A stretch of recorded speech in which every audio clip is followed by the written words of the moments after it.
YSR Congress party కార్యకర్తల సమావేశంలో మాజీ మంత్రి పేర్ని నాని రెచ్చగొట్టేటువంటి వ్యాఖ్యలు చేశారు. ఎన్నిసార్లు రప్ప రప్ప అంటారా, మొరిగే కుక్క కరవదు అంటారు, అది తెలుసుకోవాలి మీరు. చెప్పి కాదు చెప్పకుండా నరికేయాలి. మనం అధికారంలోకి వచ్చిన తర్వాత చీకట్లో పనులన్నీ చేసేయాలి.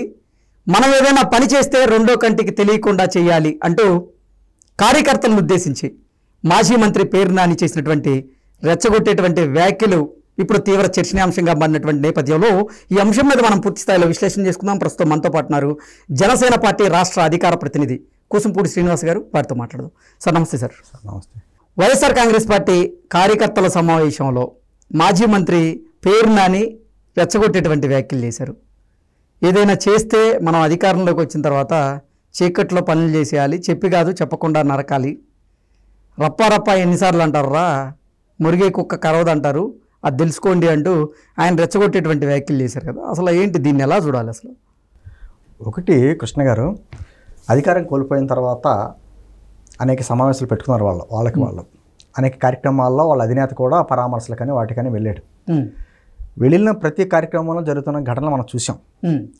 ఈ మధ్యకాలంలో రెంటపాళ్ళు వెళ్ళినప్పుడు కూడా అక్కడ ఏదైతే ప్లేకార్డ్స్ ప్రదర్శించారో రఫా రఫా నరికేస్తా అన్న దాని మీద కూడా వాళ్ళ అధినేత బయట తర్వాత ప్రెస్ మీట్ పెట్టి దాన్ని అదే పదాన్ని పదే పదే పదే ఏదో గంగమ్మ జాతరలో రఫా రఫా అంటారా, అది మామూలుగా ఏదో సినిమా డైలాగులు పెడితే కూడా అరెస్ట్ చేస్తారా, ఇది ఎక్కడ ప్రజాస్వామ్యం అనేటువంటి మాట్లాడారు. అంటే ఆ రెచ్చగొట్టే వ్యాఖ్యలు, అటువంటి వ్యాఖ్యలు వాళ్ళకి సర్వసాధారణం. వాళ్ళ అదే సరైన భాష అనుకుంటారు. నాయకుడు ఎలా ఉన్నప్పుడు ద్వితీయ శ్రేణి నాయకులందరూ ఈ పేర్ని లాంటి వాళ్ళందరూ కూడా ఇంకా అదే మా నాయకుడికి అదే నచ్చుతుంది, అదే మాట్లాడితే బాగుంటుందనే ఉద్దేశంతో చేసేటువంటి మాటలు. పేర్ని నాని గురించి మనం కొత్తగా చెప్పక్కర్లేదు. ఆయన పొలిటికల్ కమెడియన్. ఎందుకంటే అద్భుతంగా కామెడీ చేస్తూ ఉంటాడు. రెచ్చగొట్టే మాటలు మాట్లాడతాడు, లేకపోతే రకరకాలుగా చేస్తాడు, ఇన్నేనా మాట్లాడతాడు. అంటే నిజం చెప్పాలంటే అతని మాటలకి పెద్ద విలువ అవసరం లేదు. ఎందుకంటే అతను ఏంటి తోటాలు లేని తుపాకీలు అంటాడు, అది పేలదో సావదో ఇళ్ళ అంటూ ఉంటాడు. అంటే కేవలం ప్రజల దృష్టిని మళ్లించడానికి, తను కూడా ఉన్నాను ఇంకానో లైమ్లైట్లో ఉన్నాను అని చెప్పుకోవడానికి ఏదో రకంగా ఇటువంటి వ్యాఖ్యలు చేయడం, చర్చనీయాంశంగా మారడం, మళ్ళీ అతను ప్రజల్లో ఒక వార్తల్లో నిలవడం కార్యక్రమాలు చేయడం తప్ప అంతకు మించి ఇంకేం లేదు. జస్ట్ కార్యకర్తలు రెచ్చగొట్టేటువంటి వ్యాఖ్యలు కాదంటారు. ఖచ్చితంగా కార్యకర్తలు రెచ్చగొట్టే వ్యాఖ్యలు. ఎందుకంటే వాళ్ళ జీవితాలను సర్వనాశనం చేసేటువంటి వ్యాఖ్యలు. అతను అలా మాట్లాడే అధికారంలోకి వస్తే మేము చెప్పకుండా నరికేస్తాం, చీకట్లో పనులన్నీ చేసేస్తాం అంటే నిజంగా అంటే ఎవరిని బెదిరించడానికి? అలాగే కృష్ణ గారు జగన్ మాట్లాడితే ఈ మధ్యకాలం ఏమంటాడంటే జగన్ 2.0 చూపిస్తాను, సినిమా చూపిస్తాను, సినిమా అలా ఇలా ఉండదు అనేటువంటి మాటలు మాట్లాడతారు. అంటే కార్యకర్తలని, అంటే వారిని నమ్ముకున్నటువంటి కార్యకర్తలు కొంత ఉంటారు కదా, మంచో చెడో కులమో మతమో రకరకాల ప్రభావాలు చూపిస్తూ ఉంటాయి కాబట్టి వాళ్ళకి కార్యకర్తలు ఉంటారు. వాళ్ళ జీవితాలు నాశనం చేయడం తప్ప ఇంకోటి కాదు. ఓకే, వాళ్ళ సమాధుల మీద వాళ్ళ రాజకీయ వాళ్ళని అన్ని రకాలుగా నాశనం చేసి వాటి మీద నడిచేటువంటి ఒక ప్రయత్నం. ఇప్పుడు ఇతనికేం అవదో, ఇతను వ్యాఖ్యలు చేశాడు, ఆ వ్యాఖ్యల వలన ఏమైనా ఉంటే కేసు పెడతారు, అంతకుమించి ఇంకేం జరగదు. కానీ మా నాయకుడు ఈ విధంగా అన్నాడు కదా అని చెప్పేసి రెచ్చిపోయేటువంటి కార్యకర్తలు కొంతమంది ఉంటారు. పాపం వాళ్ళు కొంచెం జ్ఞానం లేని వాళ్ళు కూడా ఉంటారు కదా.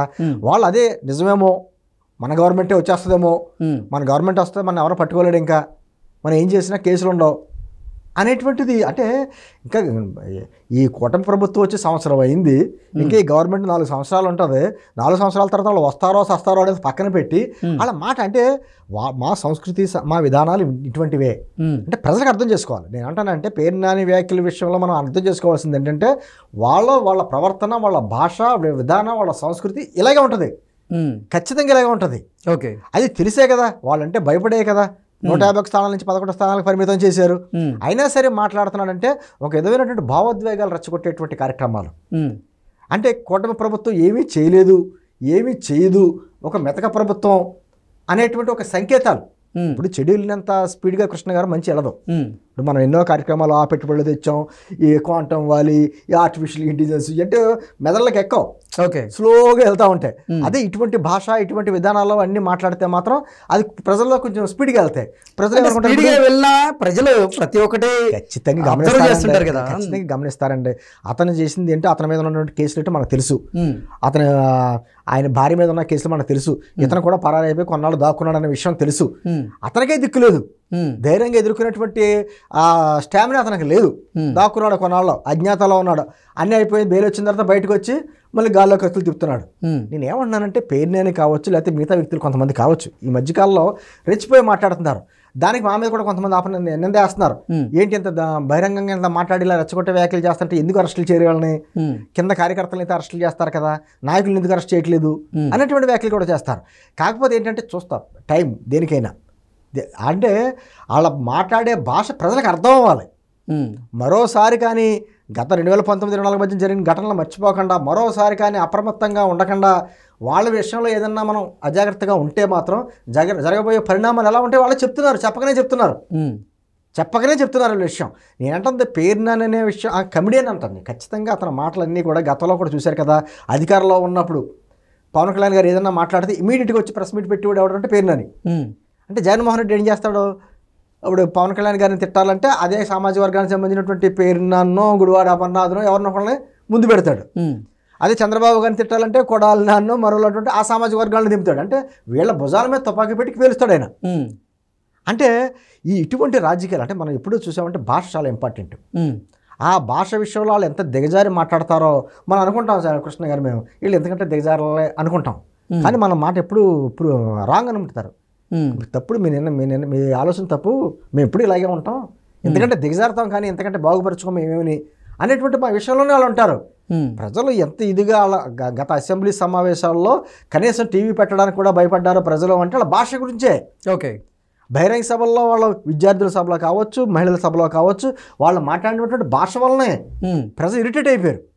అటువంటిది కావాలని ఇంకా రెచ్చగొట్టే మాటలు ఈ విధంగా మాట్లాడుతున్నాడు అంటే కేడర్ని, అంటే ఒక రకంగా ఏంటంటే అటువంటి రెచ్చగొట్టి ఇప్పుడు ఏంటి అధికారులను భయపెట్టేందుకు ఇటువంటి ప్రయత్నాలు చేస్తున్నారంటే ఇప్పుడు పోలీసులు ఏమన్నాడు పిన్నెల రామకృష్ణారెడ్డి అంటే వాళ్ళు మేము ఎక్కడున్నా లాక్కొచ్చి కొడతాం, బట్టలు తీసి కొడతాం, ఇటువంటి భాషే కదా. అదేవిధంగా జగన్మోహన్ రెడ్డి అంటాడు స్వయంగాను, ఎక్కడ రిటైర్ అయిపోయి ఎక్కడ లాక్కొచ్చి కొడతాం అంటారు. అంటే వాళ్ళ విధానం ఇది. మాది జగన్ 2.0 అంటే ఒక రక్త చరిత్ర ఉంటుంది, ఉండబోతుంది అనేటువంటి సంకేతాలు ఇస్తున్నారు. అంటే వాళ్ళకి తెలుసు మళ్ళీ అధికారంలోకి వచ్చేటువంటి అవకాశం లేదు అనే విషయం వాళ్ళకు కూడా తెలుసు. కాకపోతే ఉన్న కార్యకర్తలని కాపాడుకోవడానికో, లేకపోతే రకరకాలుగా వాళ్ళు రెచ్చగొట్టడం చేయడానికో, లేకపోతే సమాజంలో ఆల్రెడీ శాంతి భద్రతలు విఘాతం కలిగించడానికో కొంతమంది ఏమనుకుంటారు కృష్ణ గారు, అప్పుడు దాకా ఎందుకు, ఏం కుటుంబ ప్రభుత్వం పెద్ద ఏమన్నా మహా అయితే అరెస్ట్ చేస్తుంది, పన్ను వల్ల అంటే ఎవరు లాయర్ని పెడతారు, బయటకు వచ్చేస్తాం, లేకపోతే రిమాండ్ చేస్తారు 14 రోజులు, అంతకంటే మించి ఏమవుద్ది అనేటువంటి భావనలో కొంతమంది ఉంటారు. రెచ్చిపోయి జనం ఉంటారు కదా. గతంలో అలాగే చేశారండి. బోరగడ్డ లాంటి వాళ్ళు ఏంటి, ప్రభుత్వం అధికారంలో ఉన్నాం కాబట్టి మా ఇష్టం వచ్చినట్టు చేసినట్టు పర్వాలేదు అనుకున్నారు, అనుభవిస్తున్నారు. అయినా కొంతమంది కొంచెం జ్ఞానం లేని కొంతమంది ఉంటారు. వాళ్ళు మా నాయకుడికి ఇలా చేస్తేనే ఇష్టమేమో, ఇలా చేస్తేనే మనం గుర్తిస్తాడేమో, ఇలా చేస్తేనే మనకు భవిష్యత్తు ఉంటుందేమో అనేటువంటి విధానంతో కొంతమంది రెచ్చిపోతారు. రెచ్చిపోతే ఏమవుద్ది, వాళ్ళ జీవిత నాశనం అవుద్ది. ఈ పేరునానికి ఏమవుదో, లేకపోతే ఏమో జగన్మోహన్ రెడ్డికి ఏమవుదో. నేను ఏమంటానంటే ఈ ఆంధ్రప్రదేశ్ ప్రజలు కూడా చాలా జాగ్రత్తగా, ఇంకొంచెం జాగ్రత్తగా గమనించాలి. ఈ దెయ్యం ఇంకా పూర్తిగా ఇదవలేదు, ఇంకా తిరుగుతుంది, అలా గాల్లో తిరుగుతుంది. మరియు అప్రమత్తంగా ఉంటే మాత్రం జరిగే పరిణామాలు ఏంటనేది వాళ్ళ నోటంటే వాళ్ళే చెప్తున్నారు. కాబట్టి ప్రజలు కూడా అప్రమత్తంగా ఉండాలి. ఇటువంటి ఏంటంటారో సంస్కారం లేనటువంటి వ్యక్తుల్ని, రాజకీయాల్లో ఉండకూడని వ్యక్తుల్ని ఎంతవరకు ఉంచాలో అంతవరకు ఉంచేటువంటి ఏర్పాట్లు ప్రజలే చేయాలి. Okay sir, thank you so much.